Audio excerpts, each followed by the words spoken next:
যোৱাকালি আছিল মোৰ বাবে এটি বিশেষ দিন, কিয়নো যোৱাকালি মোৰ জন্মদিন আছিলে।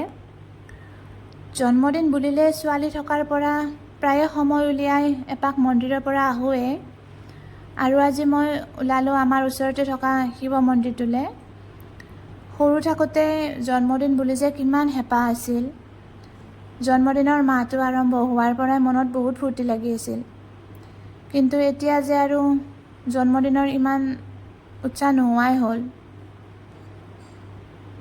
তথাপিও মন্দিৰলৈ গৈ ভগৱানৰ ওচৰত আশীৰ্বাদ ল'লোঁ। এয়া গধূলি হাজবেণ্ডে মোৰ বাবে এটি কেক আনিলে আৰু দুয়োজনে শ্ব'ৰুমতে মিলি কেকটো কাট কৰিলোঁ। যিহেতু আমি ঘৰত নাই, তো আমি দুয়োজনে মিলিয়ে চেলিব্ৰেশ্যন কৰিলোঁ।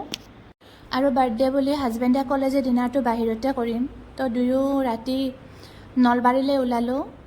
আৰু আমাৰ যোৱাত যিহেতু দেৰি হৈছিল, তো বেছিভাগ ৰেষ্টুৰেণ্ট বন্ধই হৈছিল। তো আমি নলবাৰীত থকা অল্ড ষ্ট্ৰীট ৰেষ্টুৰেণ্টখনত সোমালোঁ। আগতে অল্ড ষ্ট্ৰীটত গৈছোঁ যদিও ভালেই লাগে ইয়াত আহি।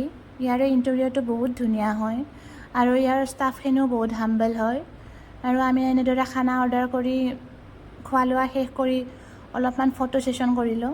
এয়া চাওকচোন, ফটো উঠাম বুলি কৈ হাজবেণ্ডে ভিডিঅ' কৰি আছিল আৰু ময়ো প'জ দি আছিলোঁ। আৰু খোৱা লোৱা শেষ কৰি আমি ঘৰমুৱা হ'লোঁ। আৰু থেংকছ টু মাই হাজবেণ্ড, যি মোৰ দিনটো ইমান ধুনীয়া কৰি তুলিলে। আৰু যিসকলে মোক যোৱাকালি জন্মদিনৰ শুভেচ্ছা জ্ঞাপন কৰিছিল তেখেতসকললৈ ধন্যবাদ থাকিল।